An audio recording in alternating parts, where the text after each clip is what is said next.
Muy buenas tardes a todos. Hoy presentaremos el tema de el autismo. El objetivo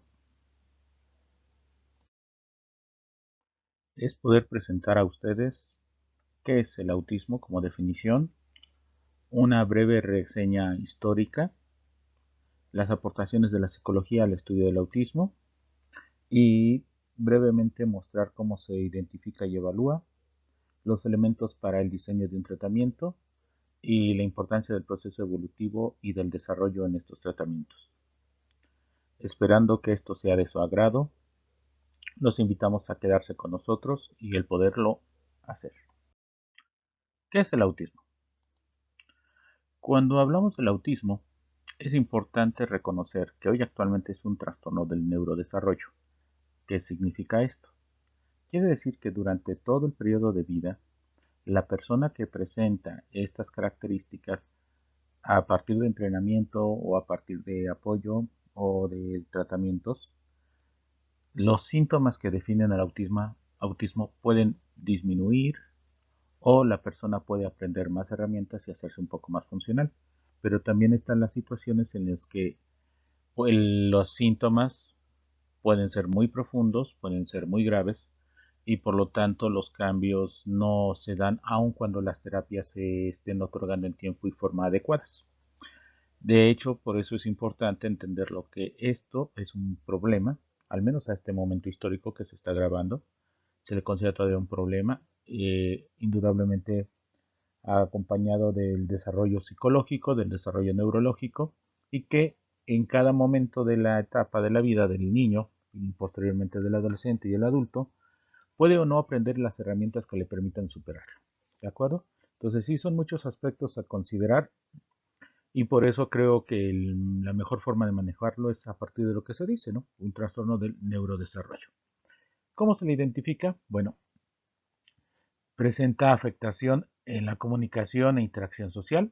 Está muy relacionado la forma en cómo interpretamos las señales y a partir de esto actuamos con los demás. Limitaciones en el pensamiento simbólico. ¿Qué es esto del pensamiento simbólico o el juego simbólico? Es darle a objetos inanimados atribuciones como de vida. El ejemplo, cuando ustedes juegan o jugaron alguna vez con un peluche y el peluche les contestaba y con otros juguetitos y otros juguetes y todos hacían una fiesta, por ejemplo, ahí estamos representando cómo el juego y la imaginación entran en función para la representación de atribuciones y de papeles. En el caso de las personas con autismo, este elemento no se presenta. Las conductas estereotipadas se llaman así porque son idénticas o al menos muy similares entre una persona y otra, sin importar el contexto o la cultura que las personas tienen. Por lo tanto, es importante identificarlas y manejarlas. Aunque aquí no está presente, es importante mencionar que también el autismo tiene un componente sensorial, que si bien no es parte de la definición, sí es un elemento que se tiene que tomar en cuenta, porque, como lo vamos a ver más adelante en una de las teorías, el elemento sensorial va a ser fundamental para poder ayudar y trabajar con ellos. Muy importante es el momento de su identificación. Quiero aclarar que identificación no es igual que evaluación. Evaluación es todo un proceso, mientras que la identificación es el momento en el que, ante la observación de un profesional o de varias personas interesadas, los síntomas o los signos que lo componen son identificables. Esto ocurre alrededor de los 18 meses de edad y en algunos casos hasta los 3 años. ¿De qué depende que uno sí se dé y el otro no? De varios aspectos, el nivel socioeconómico de los padres, la sintomatología misma del niño, el ámbito en el que ocurren, el conocimiento que se tiene sobre el tema.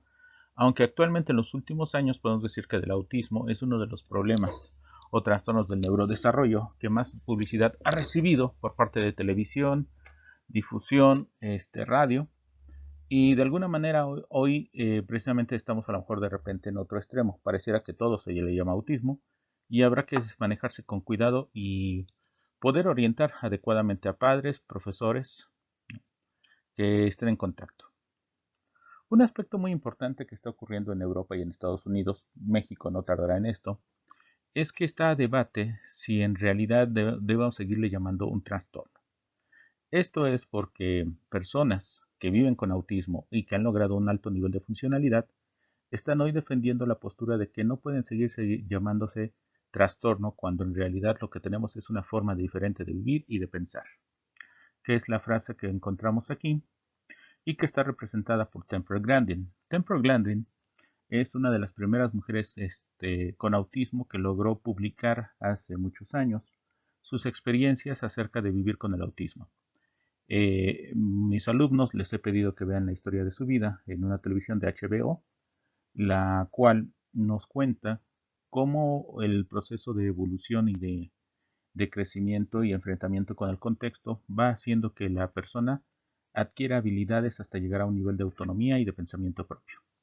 Pero estamos hablando de un caso de 1 millón, si no es que uno de 100 millones. O sea, eh, finalmente los logros que tiene la doctora en ciencias animales y doctora emérita y honorable honor dentro de la psicología por el estudio del autismo, no es algo que pueda ser repetible. Sin embargo, se ha vuelto ella y otras personas que también fueron diagnosticadas con autismo o Asperger como elementos que hoy están defendiendo que esto debe de ser tomado en cuenta como un tipo de forma de vivir, ¿sí? Y que se le quite la etiqueta o el enfoque psiquiátrico de defecto o de déficit. No es nuevo, lo sabemos, ha ocurrido en otros casos, en otro tipo de trastornos. Probablemente en algunos años se llegue a ocurrir con esto. Sin embargo, y algo que hay que reconocer por parte de la doctora Temple Grandin, es que no quiere decir que porque no deje de ser un trastorno, no quiere decir que no requiera de un apoyo educativo y una identificación eficaz y temprana. Es decir, volvemos un poquito a la contradicción. No quieres que se les llame trastorno, pero legalmente solamente a la discapacidad y a este tipo de problemas se les puede ofrecer un apoyo educativo especial, ¿de acuerdo? Entonces, en ese debate nos encontramos en este momento. He de mencionar que aquí he querido mostrarles un librito que se llama Pensar en Imágenes. Recomiendo mucho que lo consigan porque les va a permitir ver cómo era el pensamiento de la doctora hace 20 años acerca del descubrimiento que hizo sobre cómo podía utilizar sus propias habilidades en el autismo para resolver problemas personales y de otras personas con autismo. Este libro yo ampliamente diría que lo recomiendo en términos de conocer cómo una persona con autismo ve el mundo, pero no nos maneja ese mundo en términos de solo sentimientos o pensamientos, sino nos da claves que si uno las aprende a identificar en la psicoterapia, perdón, en la terapia psicológica y en la terapia de lenguaje y en la terapia física, nos puede permitir a nosotros el encontrar claves para cada uno de nuestros alumnos que hayan sido diagnosticados o que estén en proceso de ser diagnosticados con autismo. ¿Sí? Esto porque nos va a favorecer el pensamiento de estrategias. Si bien hay modelos, creo que la riqueza de todas las publicaciones de la doctora se encuentra en el hecho de que nos da muchos detalles que a la larga se terminan haciendo evidentes en muchos programas de intervención. Entonces sí les recomiendo su lectura, pero como alguna vez un papá decía, es la lectura dirigida con pluma o con lápiz, porque muchas cosas les van a resultar importantes. Un poco de historia. El autismo como término médico-científico va a ocurrir con Eugene Bleuler allá por los años de 1908, cuando describió hacia un paciente que manejaba aislamiento, encierro en sí mismo y que más adelante el diagnóstico asociado a esto sería esquizofrenia. Esa palabra utilizada por él inaugura toda una serie de conjuntos de estudios y elementos que se conforman. Es importante mencionar que, si bien los 3 autores que pongo aquí no son los únicos, sí son los más reconocidos dentro del ámbito del estudio del autismo. Por eso, ustedes van a encontrar con mis alumnos que incluso les mencionarán de algunos más. Y esto se debe básicamente al proceso de reconocimiento de este tipo de problemas. Entonces, pues de ahí. Entonces, Eugene Bleuler va a ser el primero en utilizar el término autismo, aunque no tenía su sentido que hoy se maneja, que es hacia niños. va a ser Leo Karner en Estados Unidos, el cual va a la identificación de la revisión de 6 niños que presentaban problemas de conducta de habla, de aislamiento, de dificultades para aceptar cambios, ajá, como el elemento en el cual él rescata el término de autismo utilizado por Jim Bluer y describe así el caso como un tipo de psicosis infantil o esquizofrenia infantil, ¿sí? Vamos a ver más adelante que estos dos términos tienen sus raíces en el aspecto teórico en el cual se conforman.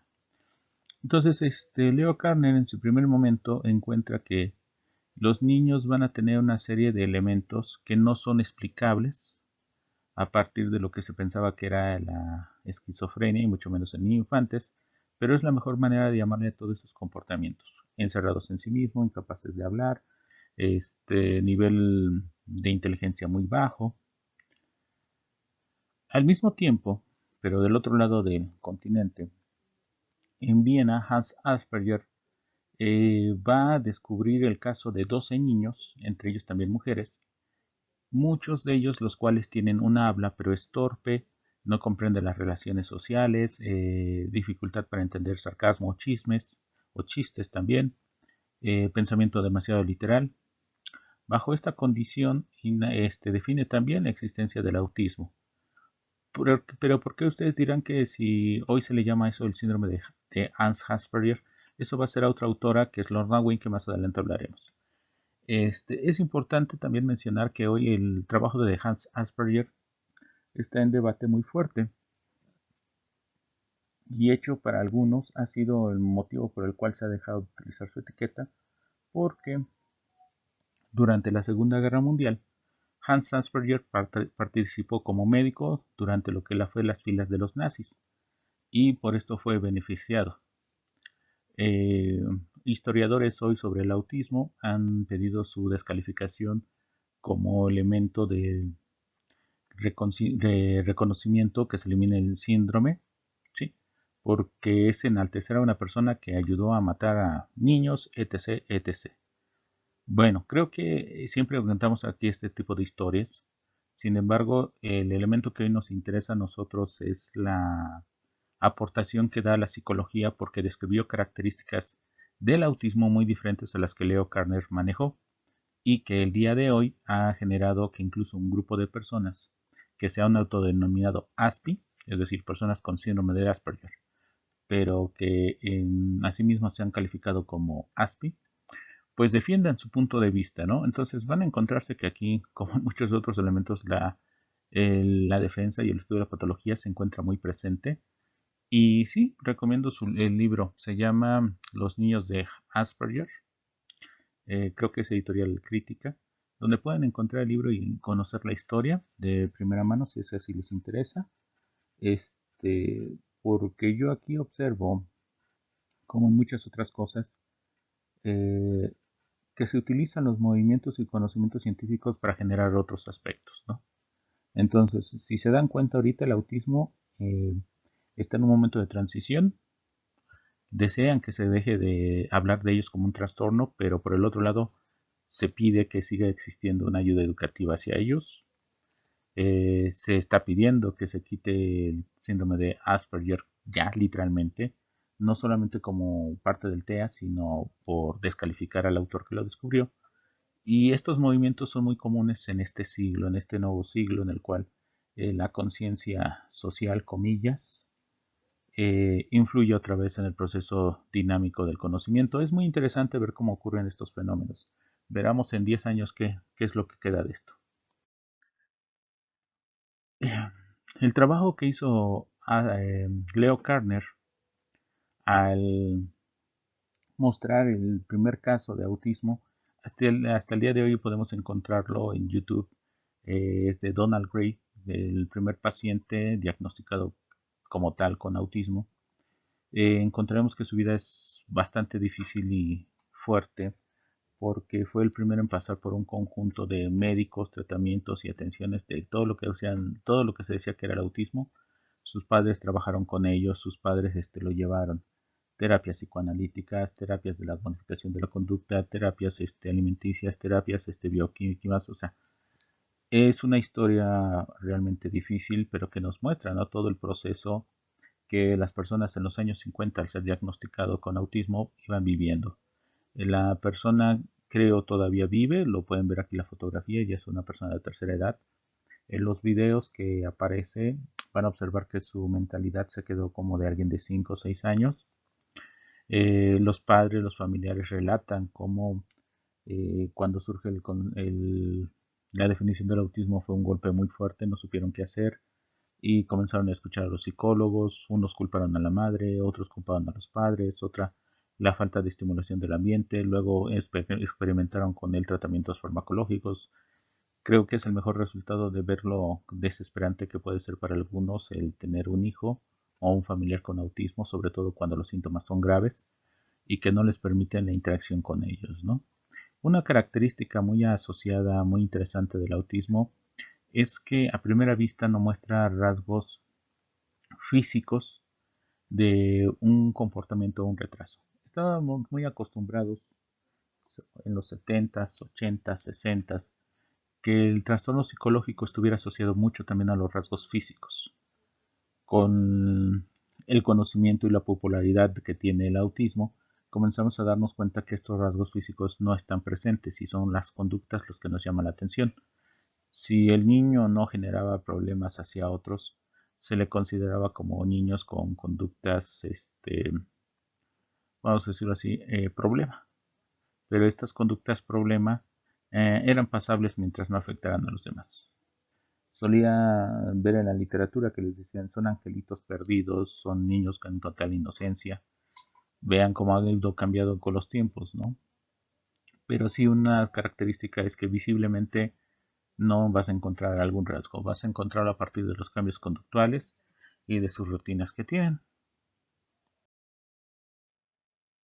Hace rato mencionaba que Hans Asperger no es quien define su síndrome, sino va a ser a partir de Lorna Wynne. Lorna Wynne es una psiquiatra británica en que, entre otros aspectos, tuvo una hija con autismo. En el momento que le es diagnosticada, ella comienza a trabajar, era psiquiatra infantil o se volvió psiquiatra infantil y a partir de esto comienza a ver que su hija tiene progresos y adquiere el habla. Y al adquirir el habla, este se va desarrollando, se va ampliando y de tal manera que puede tener conversaciones. Socialmente, lo dice ella, su hija es torpe y además no logra comprender los chistes, el sarcasmo. Sin embargo, encuentra que en ella tiene muchas habilidades, incluyendo una de ellas artística. Es pintora, la hija de Lorna Wynne. Entonces, ella comienza a cuestionar mucho la visión que Leo Karner nos dio del autismo, sobre todo porque había indicado con Leo Karner de que estas personas tenían una discapacidad, un retraso mental o una inteligencia mental importante, mientras que su hija no mostraba ninguno de estos sitios. Es por eso que ella comienza a hacer búsqueda de archivos, documentos, y es que encuentra los trabajos de Hans Asperger en alemán. Tengo entendido que la doctora Lorna Wynne manejaba dos idiomas, y es por eso que al hacer la lectura de estos archivos se da cuenta que los síntomas que describe en 1936 son los que están viviendo en 1978 con su hija. Comienza a indagar más sobre el tema y encontrar más trabajos de Hans Asperger definiendo esto como autismo. Es a partir del año 1981, y aquí ven la referencia, que presenta al Asperger como un síndrome o un acondicionamiento clínico. Y comienza a explicar que a partir de trabajos de 1936 de un médico vienés, ella sin saber todos los antecedentes que tenía Asperger respecto al judaísmo o al nazismo, pero su trabajo médico le llama la atención, describe perfectamente un conjunto de características que su hija presenta. Primero que nada, tener un habla, pero ser torpe socialmente. Ser de inteligencia promedio a una inteligencia alta. Este, Poder desenvolverse correctamente, memorizar adecuadamente, ser ordenada, fijación e inflexión en su pensamiento. Entonces, esto generó que para los años 80 y para el DSM-4 se estableciera entonces la existencia de dos síntomas muy parecidos que era autismo y Asperger. Una de las cuestiones por las cuales se debatió la existencia del síndrome de Asperger es que pareciera que el aspecto de que hablara y que la inteligencia fuera normal a superior, pareciera que fuera suficiente para ser un trastorno diferenciado. Sin embargo, se llegó a demostrar que en muchas ocasiones lo que se le ha llamado autismo clásico o las características de Hansas de Leo Kanner es que el autismo tiene un proceso de desarrollo. Es decir, un niño que presenta autismo, si tiene las herramientas adecuadas, estos síntomas pueden disminuirse o él puede adquirir una mejor funcionalidad, hablando de la conducta adaptativa que vimos del tema pasado, y entonces le permite comenzar a tener elementos que le permiten relacionarse con los demás. Madura su cerebro y al madurar su cerebro aprende a entender los elementos que lo conforman. Es esta autora entonces que comienza a decir que en realidad no existe, y vean lo que es su trabajo, ¿no? Ella comienza a decir que no existe el autismo y el Asperger, sino puede ser el mismo elemento, pero en un momento medio diferente. Por eso es que propone la idea de que en realidad lo que tenemos en el autismo es un espectro, en donde se encuentran en una esquina todos los aquellos que están muy severos en sus síntomas, y del otro lado tenemos apenas a algunos que tienen síntomas, pero que sí le afecta de forma importante en su vida social y en su vida cotidiana.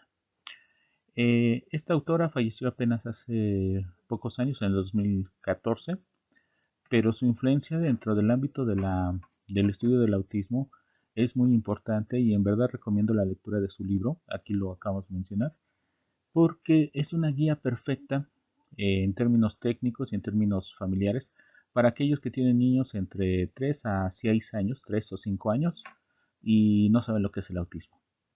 También es importante que ella fue la primera en comenzar a mencionar, por la experiencia que tuvo con su hija, que el autismo tiene diferentes necesidades cuando es adolescente y cuando es adulto, cosa que muchos no habíamos visto porque nos focalizábamos en los niños y en su detección, pero es ella, gracias al hecho de haber vivido con una hija que llegó a edad adulta, que ella demostró, no solamente con investigación, sino con otros casos además, que las necesidades van cambiando, necesidades educativas, necesidades de contexto, habilidades.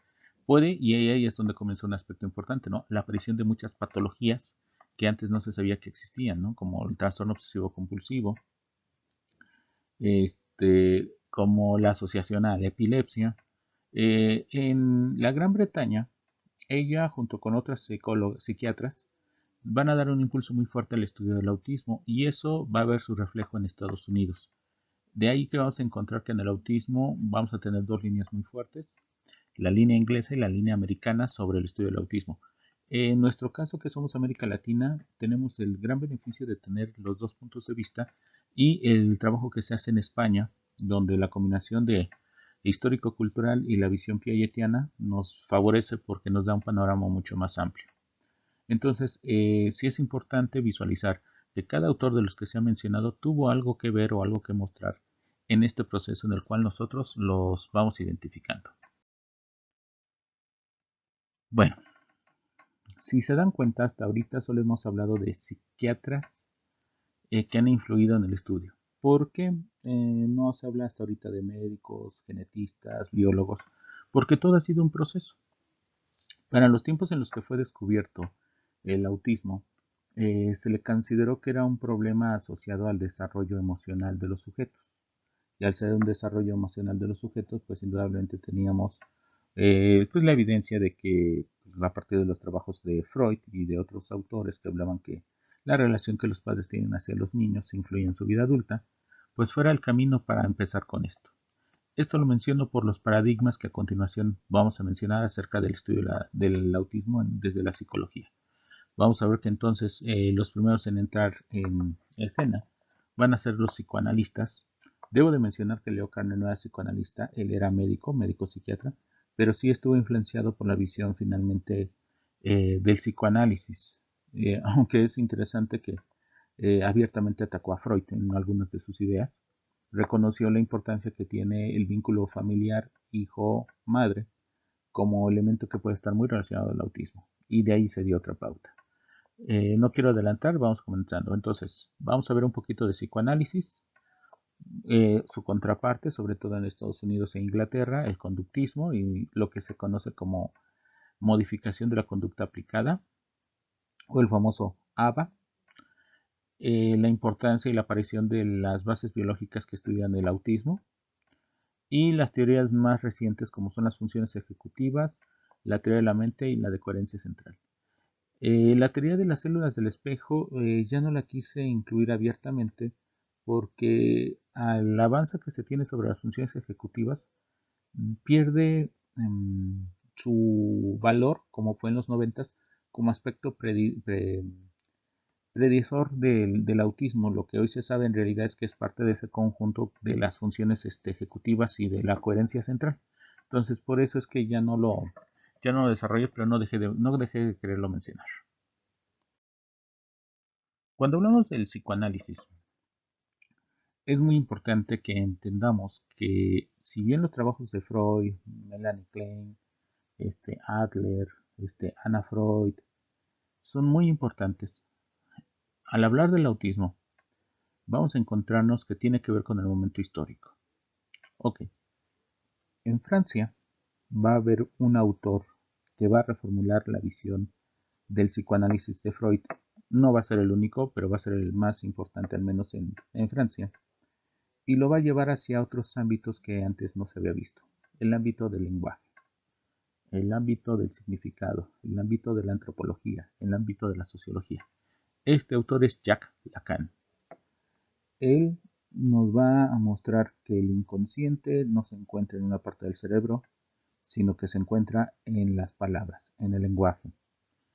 Y que los vínculos que nosotros establecemos con otro ser humano es lo que nos permite mediante el lenguaje sujetarlos y traerlos a la realidad. Esta realidad que nos construye como seres humanos. Es por eso que las ideas de este autor son fundamentales para que autoras como Francis Dolto, Maud Manoni, François Trustin y en Argentina Alejandro Euskari, no sé si lo dije bien, visualicen la importancia que tiene el vínculo de la madre con el vínculo del niño y que es a partir de lo que se llama el deseo, que es algo que se transmite a partir de la comunicación y el lenguaje, que nosotros, los padres, creamos en el sujeto el hecho de la realidad y que el rechazo que podamos tener hacia ellos es importante. Es una visión muy polémica, pero esta visión muy polémica hasta el día de hoy puedo decirles está muy vigente. Sin embargo, creo que aquí hay que aprender a entender que la ciencia nos va demostrando que muchas concepciones hechas del siglo pasado, del siglo XX, pues en su momento fueron motivos de explicación que hoy en realidad son erróneas. Nadie descarta tres cosas. Uno, la importancia del vínculo niños-padre. Dos, que cada persona tiene y crea un mundo subjetivo, pero que no siempre la única forma de llegar a ese mundo subjetivo es el psicoanálisis. Y tercero, sí hay una repetición de ciclos y una repetición de historias, pero el contexto y el momento histórico en el que se está dando el fenómeno sí afecta al sujeto. ¿Sí? El conjunto de técnicas, avances médicos, avances en otras áreas y retrocesos también, indudablemente nuestros niños con autismo, que hoy son trabajados en las clínicas, son muy diferentes a los de hace 20 o 30 años. Entonces, muchos postulados que en estos libros que yo quise que ustedes vieran se manejan, pues no son tan actualizados. Sin embargo, tenemos un adoctrinamiento, y me incluyo dentro de esto, en las universidades, donde por gustos o deseos de los profesores, pues convencemos al estudiante, ¿no?, de que nuestra perspectiva es la mejor. Cuando en realidad aquí es interesante que lo que tenemos que hacer es aprender a ampliar su conocimiento. Quizá aquí no les gusta mucho al estudiante, pero es cierto, vivimos en una cuestión de ceguera. No eliges una teoría en base al conocimiento que tengas, sino tienes en base a la preferencia de la persona que te lo enseña. Y entonces ahí es donde esto se empieza a perder. Sin embargo, como yo se los dije, reconozco que es un punto y un ámbito en el cual pueden aprender mucho, pero solamente es decir, no es el único. Y vamos a ver por qué. Dentro del psicoanálisis, vamos a entender un psicoanalista que logró sobrevivir a un campo de exterminio, y es Bruno Weltenheim. Bruno Weltenheim, médico psiquiatra judío de la escuela de Viena, aprende el psicoanálisis y viaja a Estados Unidos. Él viaja después de terminar la Segunda Guerra Mundial y se establece en un instituto de salud mental para niños, una ortopedia infantil, clínica de ortopedia infantil creo se llamaba, en Nueva York. Eh, la influencia y el ámbito que tiene de sus conocimientos va a permitir que el acercamiento que tenga hacia los niños con autismo comience a cambiar el mundo que conocemos. Primero que nada es importante mencionar que Bruno Beltenheim es víctima del momento histórico que le toca. ¿En qué me refiero con esto? Número uno, comienza a conocer los casos de autismo que se publican con Leo Kanner. Leo Kanner también fue un inmigrado que llegó a Estados Unidos, aunque él mucho más joven, y comienzan a tener contacto con estos niños que pues no socializan, no hablan, no manejan. La herramienta y la teoría fundamental en ese momento para el desarrollo humano es el psicoanálisis o conductismo. Y entendiendo que para estos años el conductismo realmente no era aplicable, parecía más de laboratorio, es fácil entender por qué el psicoanálisis fue elegido como la terapia perfecta. Primero que nada, pues es un problema emocional. Número dos, está muy vinculado al individuo en su relación con la madre. Y número tres, la experiencia que había tenido Bruno Beltenheim como prisionero de campos de concentración y el significado y deshumanización que se puede vivir, pues queda muy claro. Quiero decir que también no es el único médico judío que ha sobrevivido. Tenemos el caso de Viktor Frankl. Pero la experiencia particularmente que vivió Bruno Beltenheim hizo que al ver a estos niños él entendiera este sentido. Es importante también mencionar que él no inauguró el término de madre refrigerador que se le atribuye. Lo que él dijo en realidad fue lo siguiente: el vínculo entre la progenitora, la madre, y el hijo puede llegar a ser tan difícil o tan frío o tan agresivo que el niño retrocede a una etapa posterior. Y en esta etapa posterior el niño se evade de la realidad volviendo hacia el interior, hacia sí mismo como una respuesta en la cual esconderse en el útero, a nivel simbólico. Entonces este autor, a partir de los trabajos que tuvo con juego, de los trabajos que tuvo con pintura, comenzó a tener resultados positivos con los niños. Por eso el juego es un medio importante para esto. Sin embargo, sabemos que la cultura estadounidense suele ser muy alarmista en términos a ciertos aspectos. Y él cayó en la tentación de comenzar a dar un sinfín de entrevistas, un sinfín de elementos, donde claramente se culpaba a la madre como la causante del autismo en estos niños. Entonces, se decía que las madres frías eran las resultantes de este maltrato hacia los niños, porque muy en su interior, a nivel inconsciente, pues las personas se habían manejado. Un aspecto que no mencioné en el apartado anterior es que la visión que tiene Bruno Beltenheim y la visión que tuvieron los psicoanalistas europeos deriva mucho, son muy diferentes en términos de sus fuentes de trabajo. Sin embargo, coinciden en el aspecto de que el niño estaba en un estado de psicosis, es decir, en un desligamiento de la realidad. Y solamente mediante la ayuda terapéutica, psicoterapia, era posible rescatarlos y sujetarlos a la realidad. Esa es la idea que entre el autismo y el psicoanálisis existe hasta el día de hoy y sigue siendo muy debatida y sigue siendo muy defendida y sigue siendo muy atacada. Pero como lo vemos más adelante, pues es una visión arcaica. Arcaica quiere decir antigua y que está en desuso. Y han de saber, por ejemplo, que la sociedad europea, la Unión Europea, en estudio y trabajo del autismo, descalificó al psicoanálisis, sobre todo al psicoanálisis lacaniano, y le dio una enmienda al gobierno francés para que el tratamiento educativo y el tratamiento médico que se les dé estén basados en evidencia científica comprobable y no en tradiciones médicas científicas. Es una forma muy suave de decir que era el psicoanálisis. Eh, Sin embargo, pues una de las cosas que tenemos que aprender es que hay que vivir en una pluralidad. Entonces, mi intención no es atacar a los compañeros que siguen esta vertiente, pero sí, pues como psicólogo del área de educación especial, advertir a mis alumnos que siempre hay más vertientes que ver o que conocer.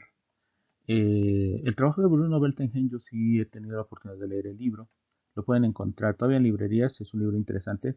Utilizó los avances que se tenían sobre Piaget, los trabajos que se tenían sobre Erik Erikson, sobre Freud. Y entonces hay una argumentación teórica bastante interesante acerca de las causas del autismo como un trastorno psicoendógeno, es decir, a partir de un elemento interno en donde el aspecto emocional es la clave. Sin embargo, vamos a ver que pues, eso escrito en los años de los 60, finales de los 50, pues ha perdido valencia y vale la pena que solamente lo veamos como un antecedente, como un clásico, pero que hemos evolucionado. Quise agregar aquí también otro libro que lo he visto incluso en los salones de clases, que se llama El psicoanálisis del cuento de hada. Quiero también decirles que valdría la pena que lean un libro que se llama el asesinato de los gatos, donde se dice que muchos elementos de este libro se hablan de un desconocimiento abierto de la cultura en la cual fueron elaborados. Y es que volvemos a este mismo aspecto. La visión americana después de la posguerra es que ellos se volvieron el centro del mundo y todo lo que ocurría o se generaba en su país era lo que era la verdad a nivel internacional. Lo mismo pasó con el autismo. Entonces se difundió a nivel mundial que el autismo era un problema del yo, un problema de ataque hacia los niños y que solo la psicoterapia lo sacaría adelante. La historia de Temple Grandin en la película marca este momento para que ustedes lo tomen en cuenta, sobre todo mis alumnos que puedan ver esa película y ver cómo se relaciona y cómo hasta el día de hoy he encontrado todavía colegas, compañeros, médicos que en un desconocimiento abierto o en una terquedad, porque muchas veces no hay otra forma, se sigue manejando el autismo como un tipo de psicosis. Si bien el marco teórico del psicoanálisis lo permite, lo cierto es que la evidencia científica hoy nos diferencia muy claramente de esto. Pero finalmente, como decimos, es parte de un proceder, de un proceso de generación y crecimiento. Decía yo al inicio que teníamos el enfoque del psicoanálisis, pero hay otro enfoque que se va a desarrollar en Estados Unidos a partir de los trabajos de B.F. Skinner, el condicionamiento operante, y su aplicación, el condicionamiento operante aplicado, el ABA. Es muy importante mencionar, Skinner no trabajó con personas, Skinner siempre fue un teórico de trabajo de laboratorio, pero sus ideas impactaron en sus alumnos y estos sí llevaron a cabo en ambientes naturales, una forma bonita de decir, en los kinders, en los colegios, en las escuelas, estos principios. Y Barlovas va a ser uno de estos autores que va a comenzar a trabajar con niños con autismo, sobre todo en el desarrollo de conducta verbal.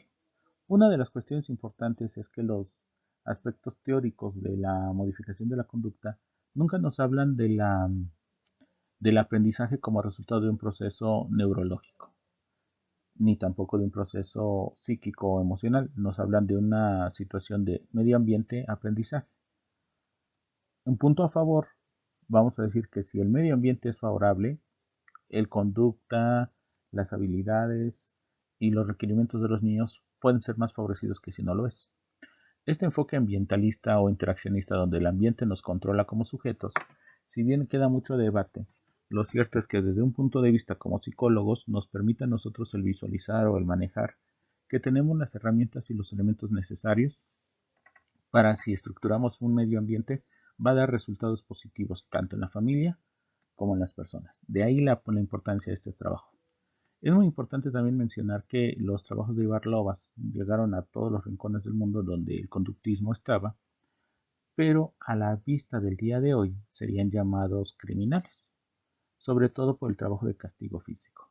Una de las fotografías que ustedes ven aquí, que es Ivar Lovaas arrodillado junto con una niña, es a partir del trabajo de instigación, es decir, el colocar al niño en una situación en donde por medio de recompensa se establece un forzar a que la conducta ocurra. Esa es la instigación, e irlo colocando.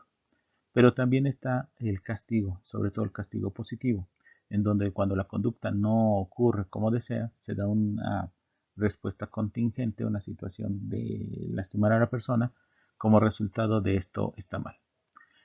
Para el momento en el que se escribe y sobre el que se maneja, se pensaba que muchos de estos niños al caerse, romperse las rodillas, las piernas, sangrarse abiertamente y caminar como si nada, nos hablaba de un problema sensorial en el cual no había contacto con el dolor.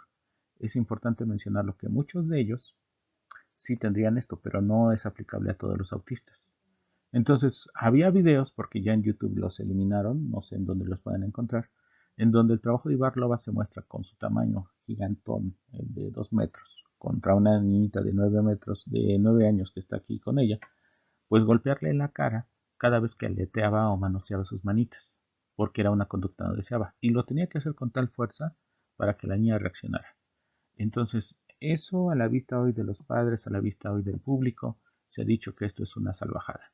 Pero volvemos a lo mismo, así como ataqué y digo defiendo el punto de vista del psicoanálisis, que es el momento histórico que se tiene, lo mismo pasa con el conductismo. Hoy los programas de modificación de conducta tratan de evitar a cualquier norma el castigo. Pero no quiere decir que esto no tenga un sentido, simplemente hay que irlo adiestrando. Dentro de esto podemos decir que la modificación de la conducta con los niños más severos o como las primeras pautas de trabajo es una de las estrategias que hasta el día de hoy se siguen manejando y que hay publicaciones de amplio interés con esto. El ejemplo es el libro de Análisis conductual aplicado para niños con trastorno autista de Manson, que se encuentra aquí, lo están viendo en azul. Este libro lo pueden conseguir fácilmente en internet, comprándolo o viendo la forma de descargarlo. Y van a encontrar ustedes cómo hay un sinfín de trabajos, de estrategias y de técnicas de manejarlo. Sin embargo, a mi propio punto de vista, creo que hay otros modelos que surgieron de aquí, como el modelo Teach, que están más estructurados y vale la pena conocer. Y estos verlos como parte de estos antecedentes, pero no necesariamente mantenerlos. O quizá, como en un momento se dijo, solo con los casos más graves, más severos, tal vez utilizarlos. ¿De acuerdo? Una vez que pasamos por la cuestión del psicoanálisis y el conductismo, llegó necesariamente la importancia de tener elementos o herramientas que nos permitieran a nosotros el poder identificar claramente qué era el autismo.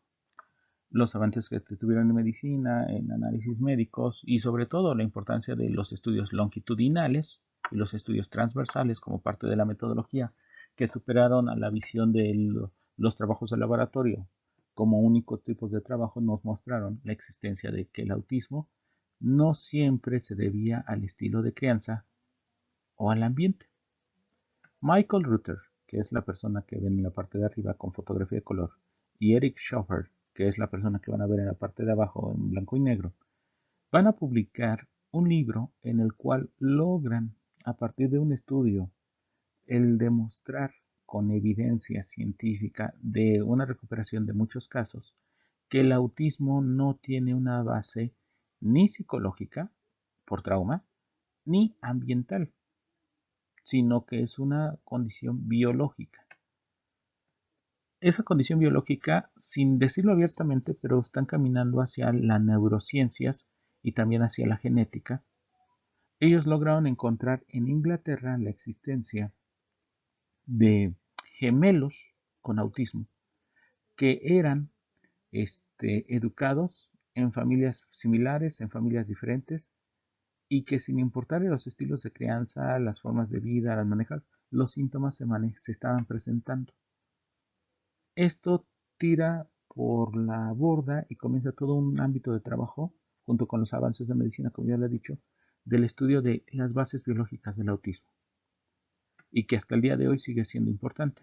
Pueden ver el año es 1978, o sea, si hablamos del 56, si hablamos del 36, ¿cuántos años tuvieron que haber pasado?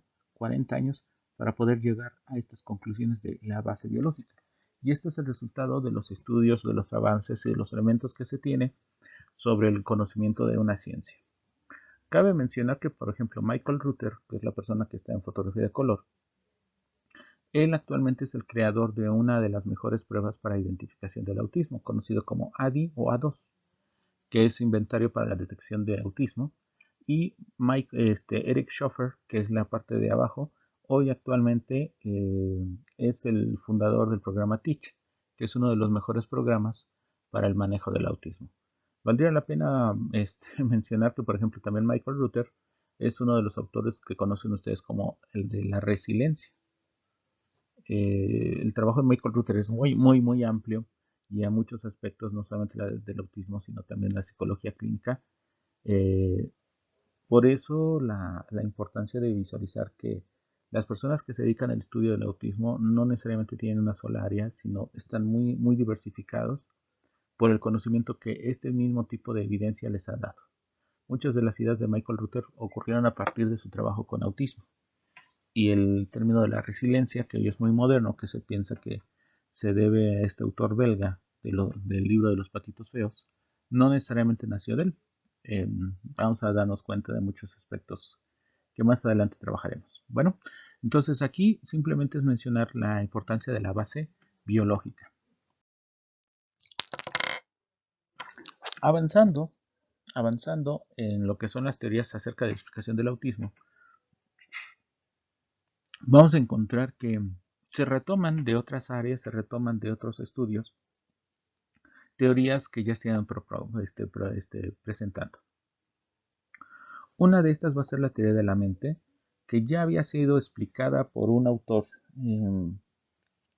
que era, creo, etólogo es el estudio del comportamiento, con chimpancés, donde mostró que los primates teníamos la capacidad de, por nuestro comportamiento verbal, nuestro comportamiento no verbal, sino gestual y corporal, tratar de identificar lo que el otro iba a hacer, es decir, vamos a predecir el comportamiento del otro a partir de su lenguaje no verbal y su lenguaje gestual. A eso se le conoció como teoría de la mente. Esa idea la van a traer psicólogos del desarrollo y de la comunicación, como en el caso de la doctora Uta Frith, para comenzar a generar una explicación del autismo a partir de un elemento como cómo es el orden cognitivo y cómo se organiza esto en las personas con autismo.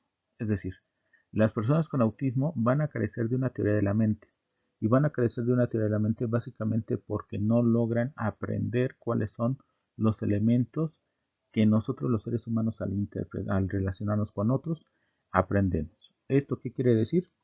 Tú habrás encontrado alguna vez, si eres hombre de 20 años, alguna chica que te sonríe, baja la mirada y se toca su pelo e insistentemente te mira.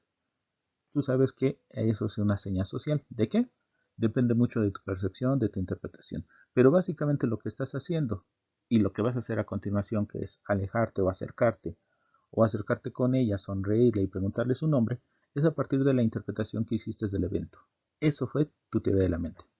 Las personas con autismo no logran descifrar estos comportamientos porque el pensamiento y la comunicación están muy vinculados al contexto social.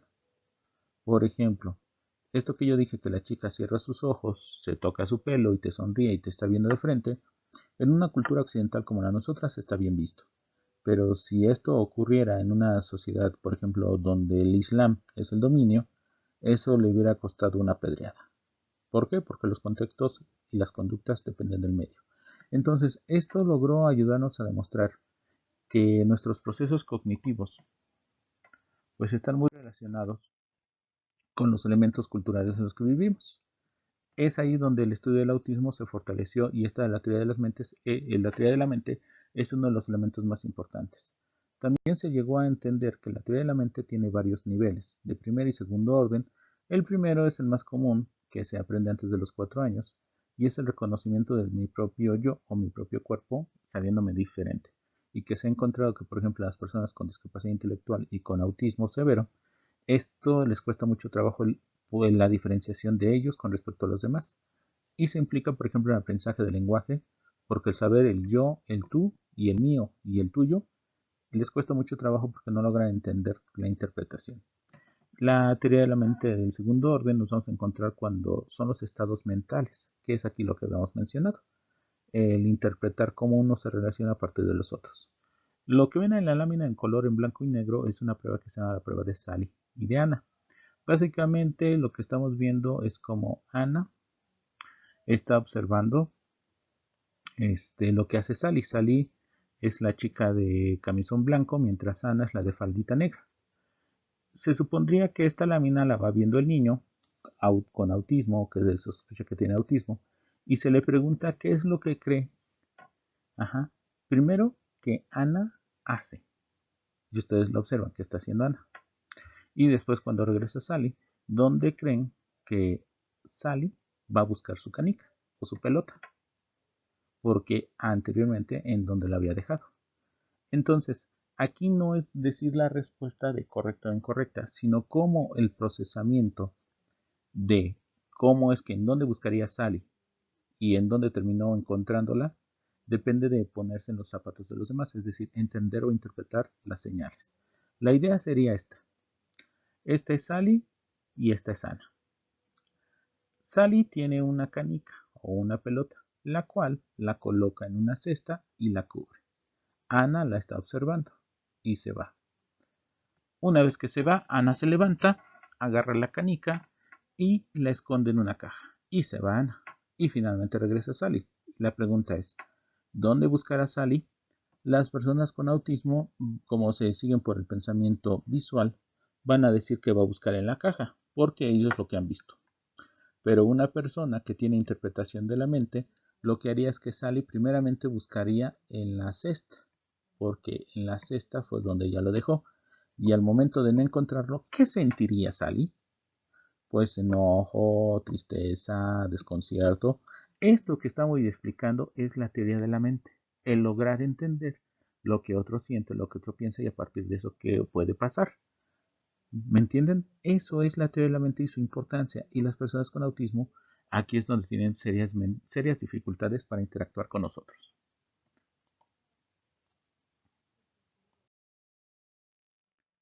Otra teoría muy importante que está muy asociado a la anterior, y de hecho otra vez Uta Fried lo va a manejar, es la teoría de la coherencia central. Esta teoría nos maneja de que en el cerebro, bueno, sin explicar el cerebro más bien, las personas con autismo tienen serias dificultades para procesar todos los sentidos que a ellos les llegan. Hay una preferencia por ciertos sentidos. Si ustedes pueden observar la fotografía, se puede ver primero un ojo, lo que aparentemente es el cabello y después lo que aparenta ser una boca. Esto es porque en los estudios, en los aspectos trabajados por Uta Fried y sus colegas, encontraban que los niños con autismo eran buenos para hacer rompecabezas porque se focalizaban en pequeñas estrategias como características de un objeto. Podían ver los detalles, pero no podían ver el todo. Lo que en psicología de la Gestalt se llamaba la Gestalt o el todo, las personas con autismo, según esta teoría, solo pueden ver pequeños detalles, es decir, no logra ver a la persona, sino elementos característicos de la persona. Esto era fácilmente medible, bueno, eso de fácilmente es. Esto era medible a partir de una prueba que la ven aquí abajo, en donde si ustedes observan la figura de una carriola y la figura de un caballito, alrededor de ellos hay un triángulo y una figura irregular, en donde la persona con autismo, y si quieren hacer la prueba, visualícenlo ustedes, antes de encontrar cuántos triángulos hay o exactamente dónde está el triángulo que buscan, siempre les gana en la parte de arriba, ajá, la carriola. Lo mismo pasa con el caballito. Antes de empezar a buscar la figura, siempre van a estar viendo el caballito. Entonces, eso es porque nosotros tenemos la capacidad de organizar nuestra información visual. Las personas con autismo no. La persona con autismo sí vería claramente dónde están cada una de estas figuras y se focaliza en esto. Para los que vieron conmigo la película de Temple Grandin, se van a dar cuenta que aquí lo que tenemos es una especialización de los estímulos. No ven todo, ven los detalles que les resultan interesantes. Y a partir de esto comienzan sus asociaciones. Asociaciones que en el futuro les van a generar problemas de adaptación. Los que vieron la película de Temple Grandin se acordan que su pensamiento visual asociativo hacía que, por ejemplo, en la puerta de guillotinas, ella no lograra salir porque su asociación estaba con cuchillos, con guillotinas, con todo aquello que cortaba, porque ella es en el único detalle que él la lograba ver. Y en una de las escenas finales en donde ante un supermercado tiene que pasar por esas puertas, no deja de tenerle miedo porque no ha logrado deshacerse de ese tipo de estímulo, pero ha logrado comprender el todo.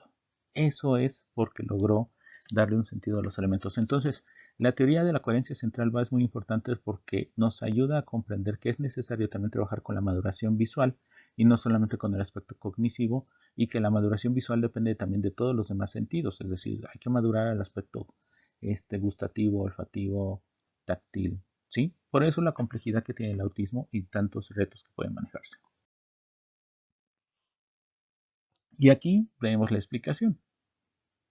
Cuando hablamos de la teoría de la coherencia central, pues básicamente es que una persona puede ver el todo, mientras que una persona que no tiene esto, tiene dificultades, solamente verá esto. ¿Sale? Y ustedes lo pueden ver aquí. Entonces, este es el elemento en el cual nosotros pueden manejarlo. También, ¿dónde lo pueden encontrar? Abiertamente en cada una de estas rueditas. ¿Sí? Y no digamos estos. ¿Sí? Entonces, este es el elemento al cual el descubrimiento que se tiene nos hace pensar que es importante estar trabajando también procesamiento y maduración de los sentidos. Esto también hace que tengamos una explicación de por qué cierta preferencia a cierto tipo de estímulos para ir adquiriendo conocimiento. En el caso de Temple Grande, como yo les mencionaba, su exigencia se encuentra a partir de el uso de las imágenes como forma de organizar. Pero habrá otros que a partir de los olores, otros a partir de las texturas. Una de las teorías más dominantes, no solamente en el autismo, sino yo diría dentro de la neuropsicología y problemas del aprendizaje y problemas de la conducta, va a ser la teoría de las funciones ejecutivas. Aquí nos explica que una función ejecutiva básicamente es la capacidad, y algunos más bien dirían que es la facultad, ¿sí?, de poder tener flexibilidad en nuestro pensamiento, planeación, ¿sí?, la capacidad de controlar nuestros estímulos, es decir, inhibir nuestras conductas y poseer una memoria de trabajo, es decir, el saber un conjunto de pasos que nos permiten llegar a un propósito, ¿vale? Todo esto sería lo que es la función ejecutiva. ¿De qué depende la función ejecutiva? Pues depende primero que nada de una atención selectiva, un lenguaje, la memoria, la creatividad y el razonamiento, para que se pueda llevar a cabo planificación a largo plazo, llevar a cabo el plan, prevenir problemas, resolver preguntas, retardar la gratificación, la autoobservación como elemento importante, modelar respuestas y monitorear la conducta. Así la importancia en el nivel emocional como la empatía, que la empatía tiene que ver, por ejemplo, con esto de la teoría de la mente. ¿De acuerdo? Entonces, esta teoría está muy fuerte en este momento, a partir de los 2000 hacia acá, como una explicación a muchos trastornos, el autismo, el TDA, problemas de aprendizaje, eh, y la evidencia neurológica está marcando hacia allá. Sin embargo, recordemos que todo es un proceso. Entonces, aparentemente todo el trabajo del psicólogo en estos momentos dejó de estar en el ámbito clínico, en el ámbito de modificación de la conducta, para enfocarnos en los ámbitos de asociación de teorías, en donde lo psicológico y lo neuropsicológico o lo neurológico están presentes. ¿Sí? De ahí la importancia que cómo las teorías se vienen manejando y que les pido de favor que lo puedan ustedes visualizar.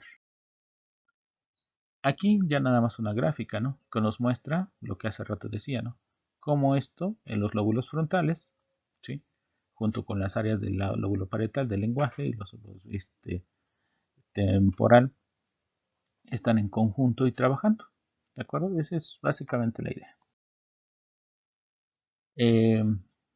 ¿Cómo saber que hay problemas en el autismo? Básicamente porque si hablamos de la función ejecutiva, hay una inflexibilidad en pensamiento y la capacidad de planeación. Viven en el eterno presente, básicamente se ha dicho. En la cuestión de la coherencia central, hay una excesiva atención a los detalles y no los logran integrar. Ven solamente los detalles. Esto es muy fácil de visualizarlo en niños pequeños. Sin importar que tengan autismo o no, vean en niños pequeños. Aquellos niños que prenden la licuadora y el sonido es muy horroroso, es muy difícil para ellos y lloran y brincan, ¿correcto?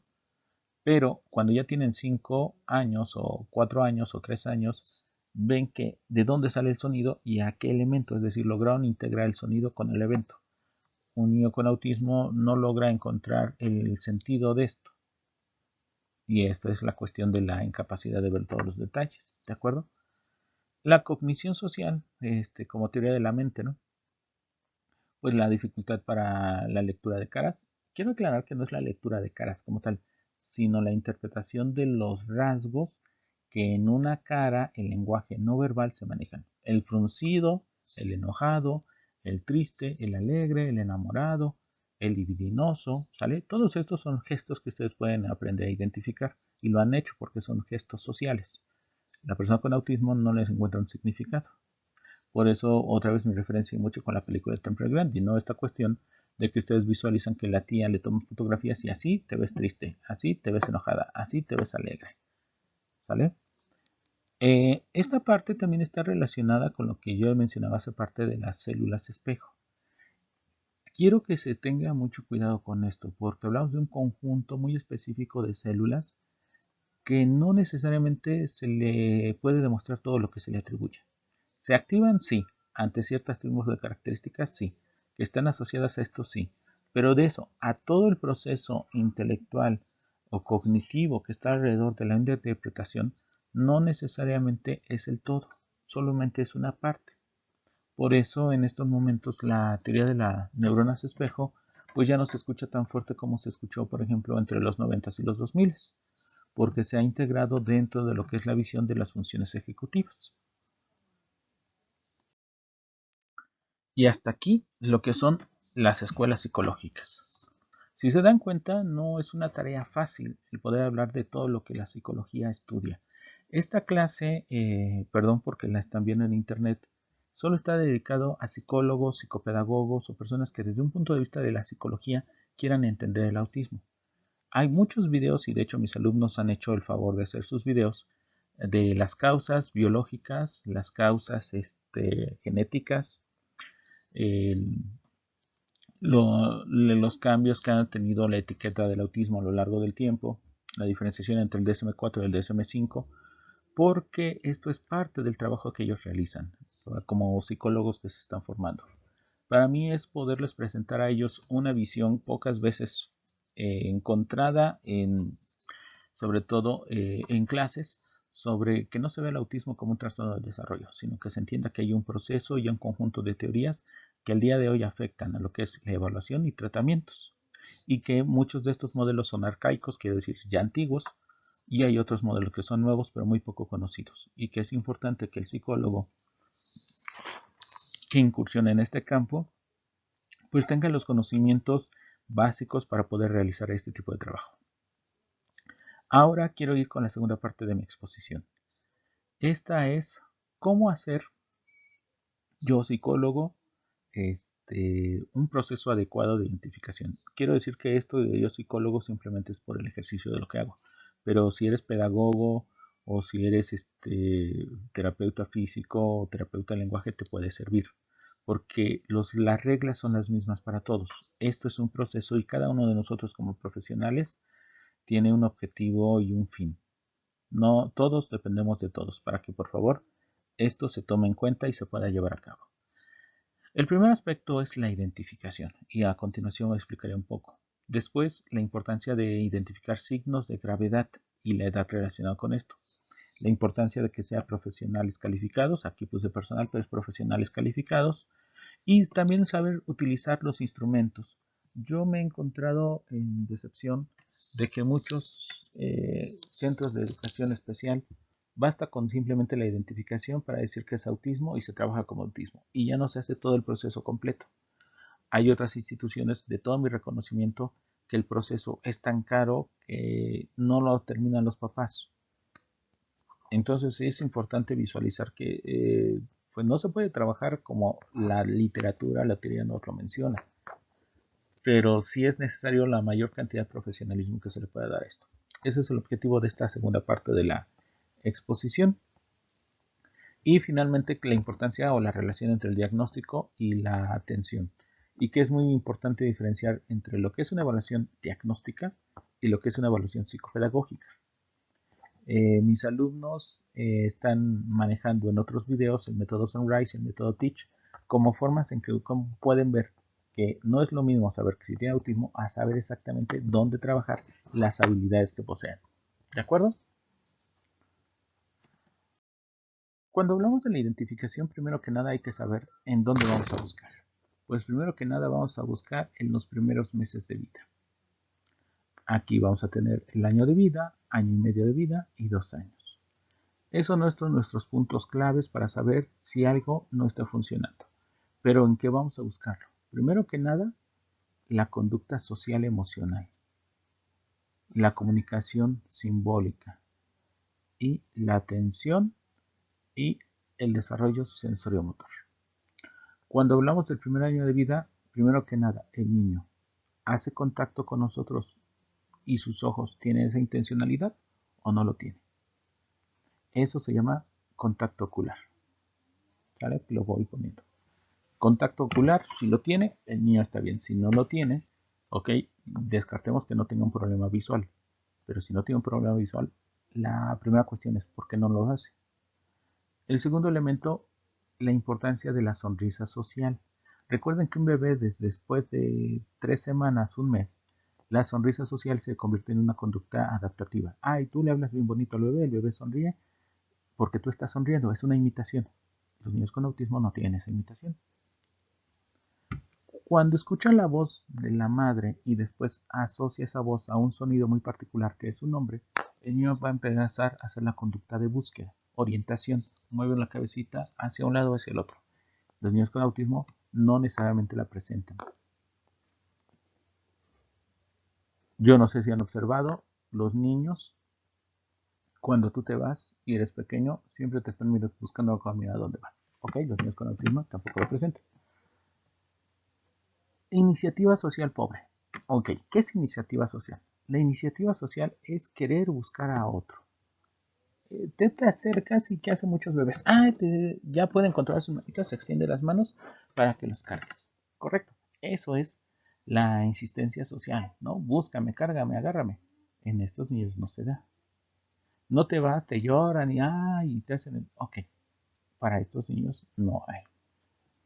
La expresión social a partir de los rasgos faciales, ¿sale? Como decíamos, la sonrisa, pero también el gruñido.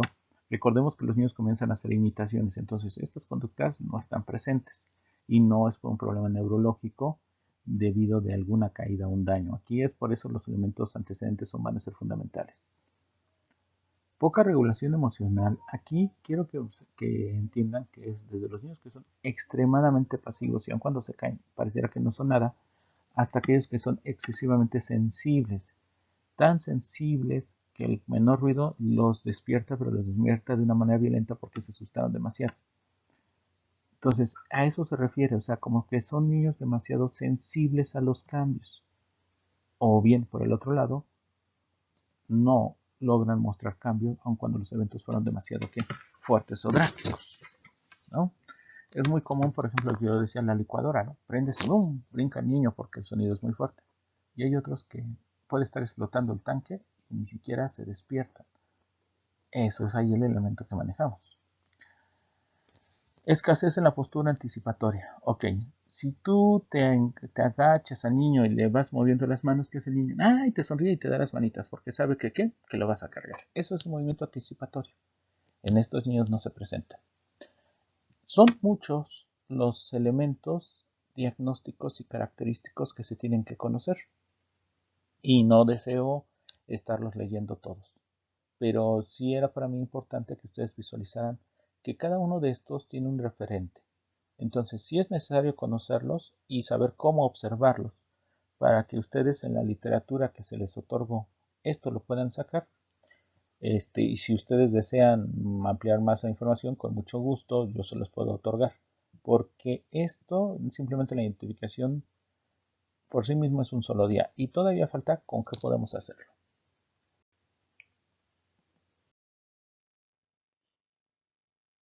Estas tablas no las voy a explicar, simplemente son demostrativas de la cantidad importante que hay de instrumentos para identificar autismo. La prueba más reconocida es esta que ustedes ven aquí, el checklist del autismo para toddlers, para niños pequeños, de Baron y Cohen. Nosotros le conocemos como el chat. Y hay versión mexicana o versión modificada, aquí la pueden ver. Y también lo hay ya en sus modificaciones. ¿Por qué el chat? Bueno, Esto tiene que ver con los elementos a quienes se identifica en el momento que se identifica. ¿Sí? Aquí esto está manejado en meses. ¿Sí? La sensibilidad del instrumento para identificarlos, aquí no ha sido medido, ¿sale? Y la especificidad de los síntomas. Es por eso, además el tiempo para su aplicación. Es por eso que esta prueba muchas veces se confunde como una prueba de autismo. Es una prueba para identificar rasgos autistas. Por eso se le conoce como pruebas de primer nivel. Son pruebas que se les conoce como cribaje o rastreo. Es decir, yo con terapeuta, yo médico, yo enfermera, yo profesor, sospecho que alguien puede tener autismo, consigo el chat, que por cierto está muy fácil de acceder en internet, quizá ese es un problema a veces, y lo comienzo a calificar, dado que son pocos ítems y me tardo alrededor de 10 minutos. Y digo, el niño tiene autismo. No. Lo que el niño tiene y lo que acabas de encontrar son rasgos de autismo. Y a mayor cantidad de rasgos, el autismo se hace más presente. Pero aún no has evaluado autismo. ¿Por qué? Porque para evaluar autismo tenemos que evaluar no solamente si tiene los rasgos. Y ustedes dirán, pues sí, hay que saber la gravedad. No.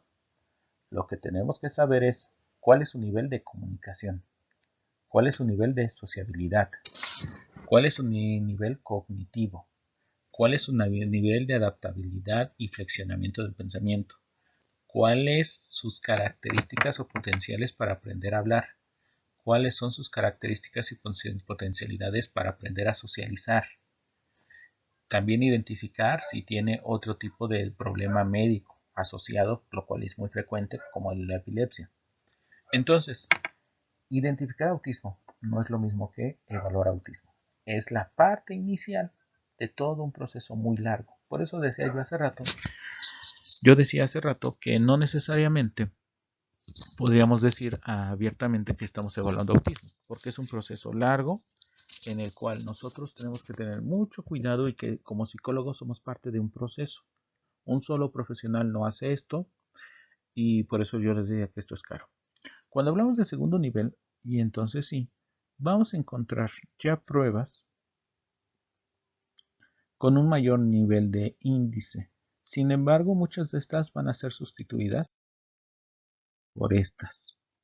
Aquí me faltó una, que es la escala de observación de la conducta social, pero es una batería de 3 pruebas, diseñada por un autor que yo hace rato les mencioné, Michael Rutter. Michael Rutter ha tenido investigación alrededor de 40 años en el ámbito del autismo y ha logrado establecer que su manual, que es el A2 o el inventario para conductas autistas, la escala de observación para el diagnóstico del autismo, ¿sí? En su versión moderna, que debemos decirlo así, como una forma eficaz de poder identificar el autismo. Es importante mencionar que se necesita una certificación para aprender a manejar esta prueba, por la delicadeza del tema del autismo y sobre todo porque a partir de esto hemos aprendido a identificar que hay grados de funcionalidad en el autismo. Quiero aclarar, y así lo dice el autor, esta prueba solamente mide autismo. Si se sospecha de discapacidad intelectual, se debe evaluar discapacidad intelectual. Esta prueba no te lo da. Si se evalúa, se sospecha superdotación, se tiene que evaluar superdotación. Esta prueba no lo mide. Esta prueba mide si el niño tiene o no tiene los rasgos autistas.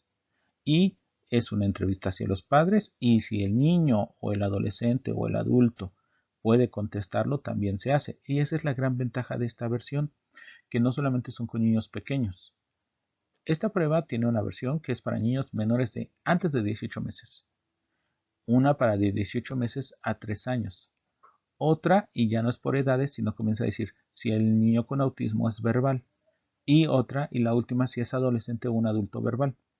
Esta prueba es muy buena en términos de todos los elementos y los campos que se está evaluando. Su dificultad se encuentra en poder comprar la patente. Preguntando por ella, la prueba completa con todos los materiales está alrededor de 108,000 pesos. Casi lo de un carro viejito o un carro seminuevo. Y solamente es esta prueba. no incluye esta. Esta, que es el solo manual, está alrededor de 2,000 pesos y son 32 hojas.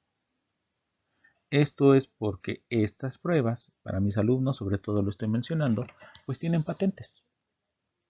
Y las patentes, al ser de editorial española, pues están calificadas en euros. Entonces, estas tienden a subir cada año. De ahí la cuestión de que no se haga en México muchas veces una adecuada evaluación del autismo. Y, por ejemplo, asociaciones como Teletón, yo pensé que lo realizaban. No, ellos pagan médicos certificados que obviamente sus pruebas ya tienen, que es esta, por el servicio de la evaluación. Ellos no, yo pensé que lo realizaban, no hacen la evaluación. Ellos pagan por el servicio, el médico pone todos los materiales y solamente Teletón recibe el diagnóstico. De ahí la importancia sobre la inversión que tiene simplemente en una prueba. Y es lo caro que obviamente por medios particulares se hace esto. Quiero aclarar también que esta, aunque es la prueba más reconocida, no es la única que existe. Existen pruebas de investigación que están siendo ampliamente utilizadas y difundidas y que no tienen una patente en sí. En este caso, la prueba de IDEA de Miguel Ángel Rivier, la cual es resultado de su tesis doctoral, que ha tenido muy buenos resultados de identificación y tiene altos niveles de confiabilidad y validez en la identificación de los rasgos. Sin embargo, nos encontramos ahorita en una situación de que Secretaría de Salud solamente acepta evaluaciones hechas con esta prueba. Por un lado, lo entendemos que es la cuestión de validez, de confiabilidad, pero por el otro lado también observamos una cerrazón hacia procedimientos que científicamente están demostrados, pero que no, pues no convienen a los intereses de ciertos medios, ¿no? Eh, Finalmente es algo que en el futuro se arreglará, o esperemos eso, porque la prueba de IDEA tiene nivel de confiabilidad bueno, se ha utilizado con población española, población latinoamericana, argentina principalmente. Aquí en México, en el gobierno de Calderón, salió un manual en donde utilizaban esa prueba y los resultados son bastante buenos para la identificación y evaluación del autismo. Entonces, pues nos encontramos ahorita ante la disyuntiva, ¿no? Internacionalmente esta prueba es la que se mejora, pero su costo le es inaccesible. Pero no quiere decir que no existen otras pruebas. También está la prueba de la cual en Teach se diseña o se identifica los rasgos autistas, que por cierto era el antecedente a esta. Pero volvemos a lo mismo, ¿no? Ahorita Secretaría de Salud te pide una prueba en específico y es esta. Ok, ya hicimos, y perdón por no haberlo presentado, pero ya hicimos evaluación por el lado psicológico. Ya nos mandaron un reporte del área de terapia física. Ya nos mandaron un reporte, terapia física por la cuestión sensorial. Ya nos mandaron un reporte de terapia de lenguaje, hasta dónde no puede tener posibilidades de aprender un lenguaje verbal y hasta dónde son sus capacidades de comunicación. ¿Sale? Tenemos por otro lado la evaluación médica y neurológica. Ok, ¿quién pone el diagnóstico? Por requerimientos de la Secretaría de Salud, que regula toda la actividad de la evaluación del autismo en México, debe ser un personal médico certificado en autismo quien puede poner el diagnóstico de autismo. Así que si ustedes encuentran por ahí tal neuropsicólogo, tal psicólogo infantil, tal pediatra infantil, que no tenga una certificación comprobable en autismo y que hasta el momento se adquiere en el exterior porque no hay cursos o másters en México del autismo, pues realmente dudaríamos de esa validez, ¿no? La Secretaría de Salud ha pedido que sean médicos. Esto se hace en el Hospital Mexicano de Psiquiatría Infantil, Instituto Mexicano de Psiquiatría. Esa es una. Luego en el Hospital Psiquiátrico Infantil, esa es otra. Teletón ya dije que los manda a hacer. Y que aquí el servicio es ¿no? Eh, Muy controlado por el ámbito médico, pero en realidad también vemos, y no quiero ahondar en ese tema, ¿no? La cuestión de las exclusividades hacia ciertos sectores, eh, con unos fines diferentes al simplemente el hecho de ser certificados. Bien, ya tengo el diagnóstico y ya sé exactamente lo que quiero trabajar. No, ni siquiera tenemos la mitad. Porque lo que sé es que el niño cumple con los criterios del autismo, pero como lo hemos venido diciendo, pues una cosa es que tenga los síntomas del autismo y otras muy diferentes es que sepas exactamente qué es lo que hace, qué es lo que hay que hacer con el niño con autismo. Entonces aquí nos vamos a encontrar con la condición muy simple y muy difícil, ¿sale? Aquí con la situación con lo que encontramos es, ¿qué tratamientos das? Bueno, cada médico, cada especialista, cada psicólogo, cada terapeuta vio algo diferente. Si el niño tiene problemas de a niveles altos de ansiedad o de agresividad o epilepsia, convulsiones, hay tratamientos farmacológicos para minorar esto, pero no para minorar el autismo. ¿Que pueden ayudar al control? Sí, pero no libran el autismo, ¿de acuerdo? ¿Qué tenemos? Las terapias de lenguaje para desarrollar lenguaje. No habla siempre. Habla es la parte del lenguaje en forma fonética, ¿sí? Y es la que todos quisiéramos. No, ellos van a trabajar lo que es todo sistema de comunicación, sea visual, sea auditivo, sea verbal, sea olfativo, todo sistema de comunicación van a trabajarlo. Viene desde el lenguaje de señas, lenguaje pictórico, este, sistemas exclusivos de tarjetas, intercambio de tarjetas. Va a buscarse todo medio para poder hacer la comunicación con el niño. ¿Sí? El otro, el que ya conocemos, el que hemos difundido y que lo recomendamos utilizarse, como lo dijo alguna vez la doctora Damián Milagros, profesora emérita de la UNAM, Fesistacala, alumna de Miguel Ángel Rivier, que el conductismo es muy bueno con niños pequeños, porque les enseña hábitos, les enseña formas de irse encontrando una rutina y un rol funcional. Pero si el niño aprendió esto, lo mejor es irnos hacia otros modelos mucho más flexibles que le permitan aprender de una forma más sofisticada o una forma más compleja los comportamientos de la vida adulta. Es decir, todo tiene un límite. Entonces, bajo ese consejo yo recomiendo, por experiencia personal, también lo mismo, ¿no? No manejar para todas las edades y todos los niveles y todos los problemas modificación de la conducta. Creo que siempre es importante la evaluación. Terapia física o sensorial, que es más bien a lo que me refería, la cuestión sensorial. Aprender a graduar los estímulos. Hay algo que se llaman dietas sensoriales, las cuales consisten en identificar lo que son estímulos que favorecen a las personas de aquellos estímulos que les provocan miedo. A trabajar por asociación, que cuando los que te dan miedo, los que te generen placer o tranquilidad, te contrarresten los primeros, se les enseña y ha funcionado muy bien. No metí terapia nutricional por lo complejo y polémico que es todo esto, pero el hecho de una alimentación balanceada y evitar ciertos tipos de alimento aparenta, porque no puede ser otra palabra, aparenta tener resultados positivos. Finalmente, no soy nutriólogo y sí requeriría que un médico nutriólogo certificado en autismo pues nos pueda dar esa plática para poder darles exactamente qué elementos son, pero no es así. Tenemos también lo que son, y mis alumnos, no lo he querido tocar aquí, mis alumnos van a exponer lo que es el sistema Teach, el método Sunrise. Entonces yo deseo que ustedes los vean como parte de su trabajo y voy a poner aquí también los enlaces para que si quieren ver los videos de mis alumnos con mucho gusto y que les puedan dar retroalimentación, adelante. Trabajos escolares académicos. Quizá muchos de la gente de pedagogía esperan aquí. Ok, vamos a entender que no todo niño con autismo se va a beneficiar de la escuela inclusiva, que algunos van a requerir de educación especial o de tiempo completo o al menos 50 y 50. Pero eso es algo que el sistema educativo actual público no le interesa por cuestiones más económicas que de atención a los niños. Entonces, se hará en su momento otro video sobre atención educativa exclusiva para personas con autismo, porque si se requiere, si es muy necesario y sobre todo es de alta especialización. El método Teach no se puede llevar a cabo en una aula inclusiva porque es un control completo de los escenarios y un control completo de los estímulos. Y si nada más se trabaja una parte, pierde todo su sentido.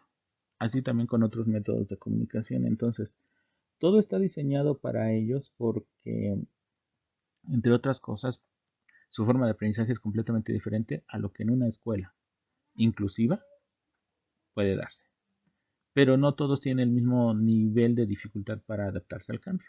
Hay algunos que lo sea tan leve o apenas perceptible que no son identificados. Y hay otros que incluso ponen en riesgo su seguridad o la seguridad de otros. Es de ahí entonces que esta idea de la escuela inclusiva se olvida de estos elementos, de los prerequisitos para estar en la escuela. Y educación para la vida, o es la idea de educación especial, ¿no? Que es la idea de trabajar habilidades adaptativas para la vida. Ya para ir finalizando, quería que contenga un programa de intervención. Primero que nada, está individualizado. Aunque se llame método Teach, aunque se llame método Sunrise, cada método es diferente con cada niño. Estructurar la enseñanza. Esto no es al azar. Y también las actividades y el entorno. Otra vez, la importancia que tiene el entorno. Apoyo a la familia. Y no solamente es información, sino entrenamiento en lo que se va a hacer. Y darle un apoyo que va más allá del trabajo. Formas de trabajo, esto lo decía mucho Temper Grandin, muchos de ellos su pensamiento va a ser visual. No todos son visuales, pero ese es un canal muy interesante que va a ayudar a la asociación entre los fenómenos. Una vez que estos han sido aprendidos, llevarlos al ambiente natural, eso se llama la generalización. Una vez que se aprende en el salón de clases, lleva al otro ámbito en donde lo puede poner. Los intereses del niño son importantes para generar su motivación para aprenderlos, y lo estoy poniendo así. Los intereses del niño es importante y muchas veces se nos olvida eso. Evitar castigos por el pensamiento asociativo que pueden tener. El uso de refuerzos positivos, es importante que los premios no sean comestibles, si no vamos a tener niños con autismo muy gorditos. La participación de la familia, otra vez, vuelve a ser la clave para el éxito, pero aquí vamos a entender que entonces la familia tiene que estar preparada para esto. La terapia sistémica trabaja, y fíjense que no la incluye, la terapia sistémica trabaja mucho lo que es el vínculo familiar alrededor del autismo. La coordinación entre los profesionales creo que es la falla de todos los niveles, de todas las escuelas. No nos comunicamos y cuando lo hacemos, no lo hacemos completamente. Creo que Teletón, por la asociación que los conozco, son los únicos que trabajan, pero aún así fallan en esto.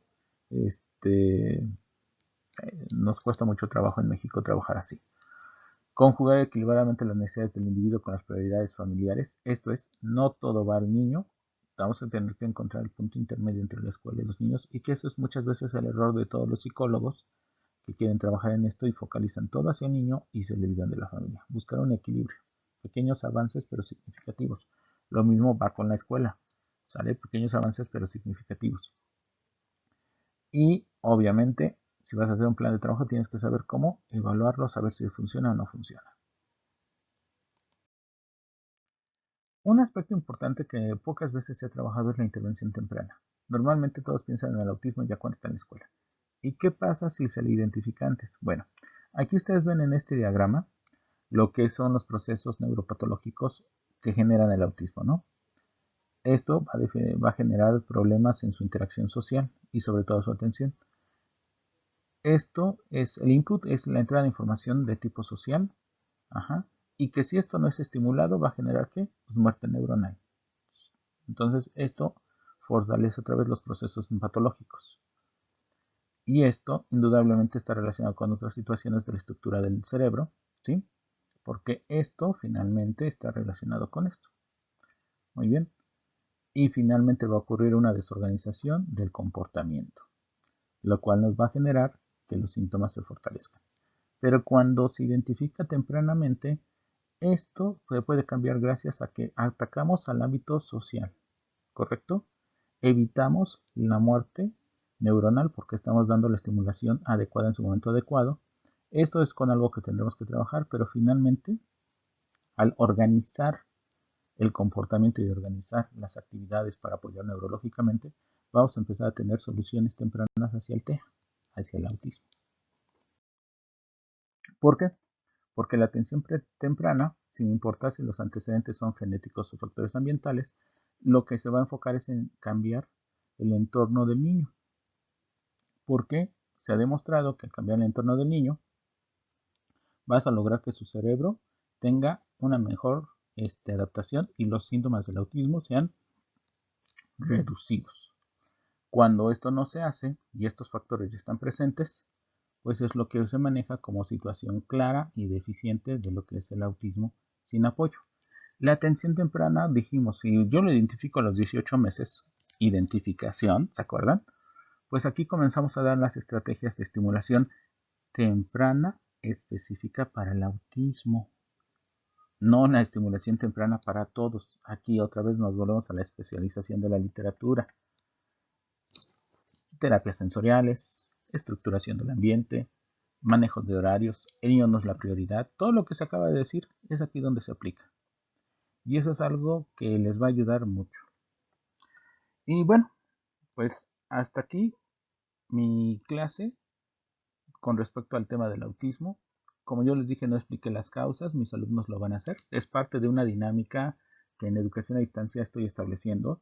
Yo no quiero que mis alumnos sean pasivos y solamente estén anotando, aburriéndose y viendo a su profesor relatar láminas, sino que participen, que se interesen y manejen el tema. Entonces voy a colocar los enlaces directamente de mis alumnos para que ustedes puedan acceder y a partir de esto tener un panorama mucho más amplio. Sé que incluso con tantos videos estamos cubriendo incluso hasta un tiempo de 3 horas, ¿de acuerdo? Pero chicos, en verdad, aún estando en el salón de clases, tiempo nos va a faltar. Espero que esto les haya sido de su agrado y nos estamos viendo en la siguiente clase con un tema nuevo. Muchas gracias, soy Joel Miranda. Me despido de ustedes de la materia de educación especial.